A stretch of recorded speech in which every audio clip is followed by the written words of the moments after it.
Welcome to Hadley Presents. I'm your host, Ricky Enger, inviting you to sit back, relax, and enjoy a conversation with the experts. In this episode, Hadley's Chief Program Officer, Ed Haynes, interviews Dr. Mark Wilkinson as we discuss visiting with a low vision optometrist. Welcome to the show, both of you. Thank you. Thanks, Ricky. Dr. Wilkinson, thank you so much for being here. And Ed, of course, it's always a pleasure to have you on the program. I know that you've been on a couple of them before. So again, great to have you here. Dr. Wilkinson, if you don't mind, before we jump into Ed's fantastic list of questions, can you just give a brief intro about who you are and what you do?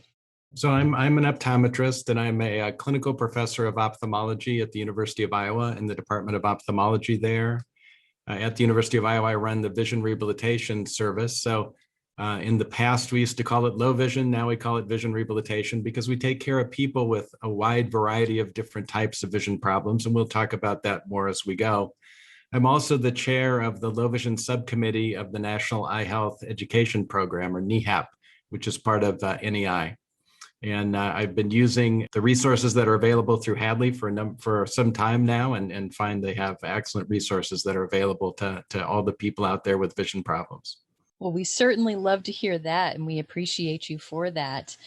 We thought we would ask you to be on the program because I think a lot of times people who are experiencing vision loss are just in the situation where they're not sure where they should turn, what they should be doing, both to protect the vision that they have and then to be able to use that more effectively and just get an idea of what's going on. And so there are so many different types of doctors and specialities, and wanted to invite you on to just talk about what it is that you do and how you can assist people. So with that, Ed, I know you've got a great list of questions, so why don't we get started on that?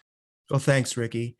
Dr. Wilkinson, again, thanks so much for being with us today. And just to give you a little background on myself, although I work for Hadley in an administrative capacity, most of my life I spent in the kitchens and living rooms of people with vision loss as a vision rehab therapist. So I sort of have come at these questions from that perspective. And I'm going to assure you know that for an older adult who's lost their vision, either with glaucoma, macular degeneration, et cetera, one of the hardest things to get them to do is to persuade them to see yet another doctor. They've been to a bunch already. So what do you say to folks who say, why should I go see yet another eye doctor when everybody else has told me there's nothing that can be done? What do you say to them?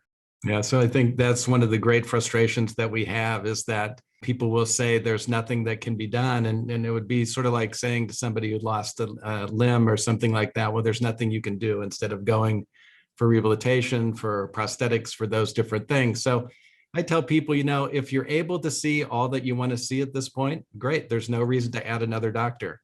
But if you're having trouble seeing to do the things that you want to do, like reading, driving, activities of daily living, then you should see a vision rehabilitation eye care provider so that they can see what can be done to maximize your vision. And that makes perfect sense. Folks see so many doctors, it's really hard to get them to make that jump. One thing I'm pretty sure a visit with you would be different from a visit to another kind of doctor, is because you're going to spend a lot of time with them. So people aren't necessarily prepared for that. I wonder if you could go over just a little bit about what a typical appointment with a vision rehabilitation optometrist looks like. Well, we always start with the functional history. So we want to know what the person's visual history is, what they've been told about their vision, their diagnosis, prognosis, what types of tools they've tried or have used in the past, and what difficulties they're having at this point accomplishing the visual tasks that they need to do on a daily basis. From there, we're going to assess their vision, both their distance and their reading vision, oftentimes a little bit different than might be done, by their medical eye care provider. We're going to double check their glasses prescription, which many times has not been done for a number of years. See if an alternate glasses prescription will help distance and or reading vision. We're going to review their contrast needs, because contrast is very, very important for being able to function better. The real world is not perfectly black and white. And so that's one of the things I always tell people is the eye exam room is the most unnatural place you can be, because it's perfect lighting, perfect contrast, and the real world is not like that. From there, we'll review devices and strategies that can enhance the remaining visual abilities and allow them to do the things they're currently finding difficult or impossible to do. So it sounds to me like you spend a lot more time with your patients than what they'd experience in a normal exam. That's something I really try to impress upon folks when I talk to them. Is this the kind of exam where someone should bring an advocate or a companion with them? Is it helpful for them to have someone else to sort of go through the experience and see what's being done? They certainly don't have to do that, but it definitely can be helpful to have someone with them as a second set of ears. Also, that person can be helpful to be their coach, to help them implement the strategies and the use of tools that will enhance their visual functioning that we review. So I think having somebody with them can be very, very helpful. When I visit folks in people's homes, initially, the first time I see them, they pull out of the drawer a whole range of magnifiers they've bought at Walmart or CVS or things that someone has given them. Do you recommend that they bring any devices that they're currently using, to bring them with them to the exam? Absolutely. I think that it's very important that they bring the devices they've been using so we can see what they've worked with, see what has worked for them, maybe worked well in the past, and then from there determine what's going to be the best options for them. Oftentimes people are buying things online, are mislabeled, and so they'll say, well, I'm using a 6X, and actually it's a 6 diopter, which is 1.5X. And so seeing the devices that they've been using, what they've been successful with, and what has not worked for them is very important. I always remember my grandmother who had diabetic retinopathy. Somebody would send her a new magnifier, for Mother's Day and Easter and stuff, and she just looked at it and put it in a drawer and never used them. So there's a lot of things that sound good, by the advertising, but don't work because they're not really prescription devices. Yeah, that's exactly right. And they usually all end up in one drawer. Do you see a patient more than once, or is this an ongoing process yearly, every other year? Or is it based on the individual need? I think that care is always ongoing, but that said, not everybody needs to be seen every few months or even every year. And I tell my patients, if you don't have to see me, that's a good thing because it means your vision is stable and you're doing well with the devices you have. But with that in mind, I have a plan, that I set up with each patient so that, we know when we're going to see them again based on their individual needs and situations. And we always tell them, you can come back and see me sooner if needed. So I don't necessarily have to see somebody on a regular basis, but certainly we're available. For instance, if they're having issues with driving or something, we'll have to see them on a more regular basis for that, or if they have some progressive condition. Also depends on their age. So lots of variables, but definitely it's not a one-shot deal. If you could tell us about some of the most common things that people express frustration with, what are the things when they first come to you, what are the things they're struggling with, and how do you help them? Well, I would say that the primary thing people struggle with is being able to read. And so if they're not able to be independent, to be able to read the things that they want to read on their own, if they have to wait for somebody to read a birthday card or something like that, that's very frustrating for them. That would be sort of the general population. Of course, people are struggling with being able to see to work on a computer, music, being able to continue to play music. A big concern for many is driving and whether they can continue to drive or not. So it really varies a lot. And that's why we do a careful history to know what functional problems the person is having. And then from there, review the tools and strategies that will help enhance their abilities so that they can accomplish those activities they've been struggling with. And that leads me to my next question. Folks I have found generally, they want to see just like they did before they lost their vision. They want the similar experience. So how do you describe to them how this new experience with these low vision devices is going to be and what they're going to be able to accomplish? Well, I oftentimes have to tell people, your vision has been compromised. And because of that compromise, we're going to have to do things in a little bit different way. And so there isn't sort of a magic pair of glasses that's going to restore your vision back to the level that it was in the past. We're going to have to do things differently, which might mean holding things closer with a stronger pair of reading glasses. It might be holding a device. It might be using, reverse contrast, the dark mode on your smartphone, or using some sort of video magnification device or increasing the magnification on your Kindle or your iPad. So we're going to have to do things in a little bit different way. But when we do that, most often we can accomplish the goals that you're still in, the tasks that you're still wanting to do. Do you find there's an emotional leap that people have to make between wanting to do things the way they used to and learning how to do things in a new way? And just as a physician, how do you handle that conversation? Well, we know that when somebody experiences a loss, they go through a lot of different emotions. And one of the things is denial and frustration. And so we have to get them to that acceptance stage where they realize, that they didn't necessarily cause this to happen or anything. This is the situation that they're in, and get that acceptance so that they can move forward. And we know that depression is common among the elderly, and much more so for people with vision loss. We may have to refer for some therapy to get people to be able to understand the situation, accept where they're at, and then move forward with using the devices that will help them to function better. It's more than just a functional process, it seems to me. It's an emotional process as well. I'm going to hit you with two questions that generally are the ones I hear really commonly, and I just was interested to hear your response to them.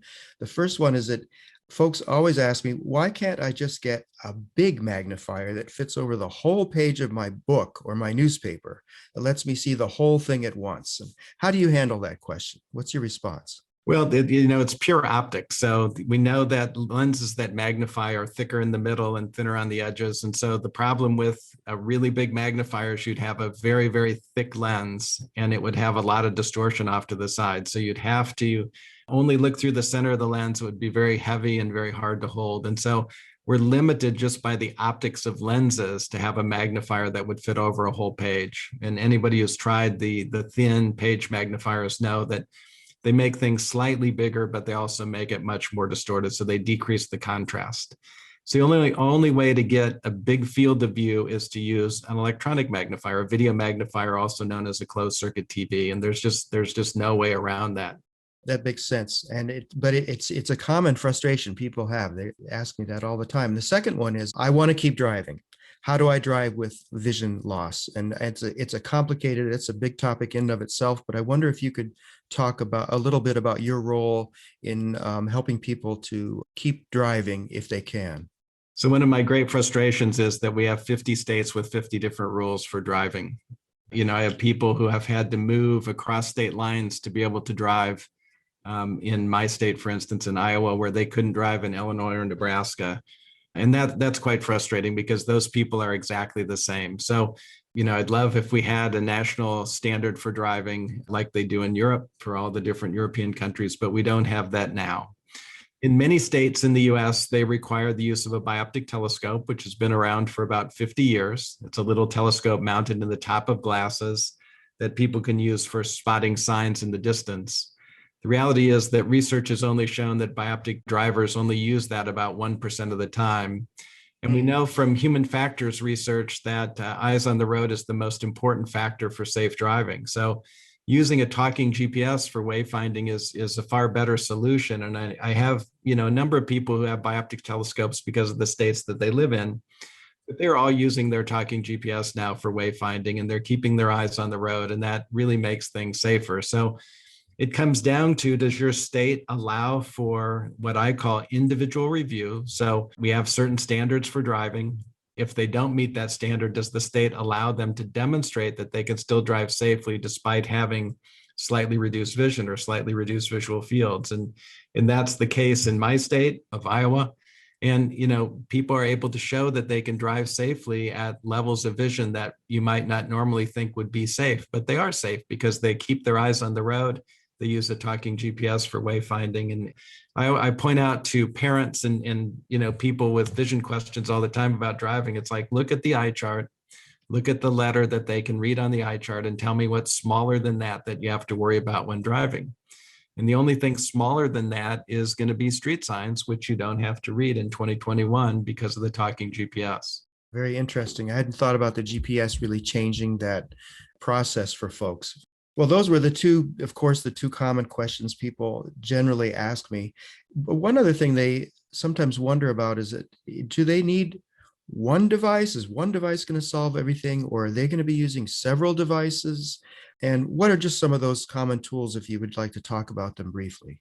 Many people can do well with one device. If they have mild vision loss, they may just need some stronger reading glasses. Other people who need electronic magnification may have a full-size video magnifier. They may have a portable one that they take with them when they're away from home. Now we have different apps that you can use and make your smartphone work like a video magnifier. You can have your smartphone read materials to you with text to speech. And so you have lots of options that are available. I mean, it just really depends on what the person's having difficulty with. They might want to read, do handwork, but they also might want to play the piano. And so they would need different devices for those different things. So it really comes down to what the person wants to do, and then the different tools that will help them to do that. So many times it can be one device, but oftentimes it's two or three. And with most of these devices, particularly with magnifiers, for instance, are they easy to use, or do people really need to practice using them? I think the vast majority of people can learn pretty quickly how to use a device, but certainly that we have, rehabilitation therapists, we have occupational therapy that can help people learn to use a device if they're having difficulty with it. We try and instruct our patients before they leave and have a pretty good feel that they're going to be able to do well with that. But that's, also the advantage of having a coach or a friend who comes in with them to make sure that they're using the devices properly. So it's just a mix of things for people, but I think many times people understand, how to use a magnifier, how to hold things a little bit closer to be able to read well. And some of the electronic things are pretty intuitive as well. Just to wrap things up, I guess I'd like to talk about a question of finances. And it's, I know that low vision is not necessarily, doesn't fall necessarily in the same insurance structure that other services do. So are visits with a low vision doctor, are those covered by insurance or Medicare typically? The medical side of the exam is definitely covered. So people come in, they have a diagnosis, so that qualifies them for Medicare coverage or their insurance coverage. But Medicare and other insurances don't pay for refractions typically, and they don't pay for devices. So that portion of the exam that's looking at devices, looking at glasses prescriptions is typically not covered. And also devices are typically not covered. So if the person's a veteran, oftentimes the VA will pay. If they're working, then you have the employer or the state voc rehab service many times will pay for devices that keep them working in the workplace and everything. Unfortunately, devices for senior citizens or people who aren't working are oftentimes out of pocket. So just a follow up to that question, do you see that changing at all? I know there's some rules about hearing aids have started to change that'll make them more accessible and available. Do you see that for low vision devices? Well, I've done this for 41 years, and I've thought that it should change all that time, and it hasn't.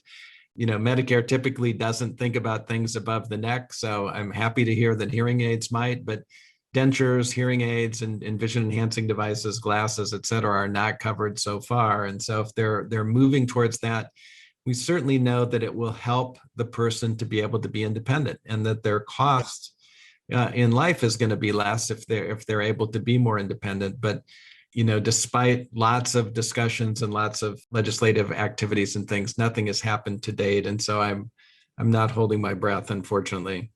Ricky, that was all I had. Dr. Wilkinson, thank you very much. This was very, very informative. Appreciate it. You bet. This has all been just such fantastic practical information that's really going to be of good use to people. I just have one last question, Dr. Wilkinson, as we close.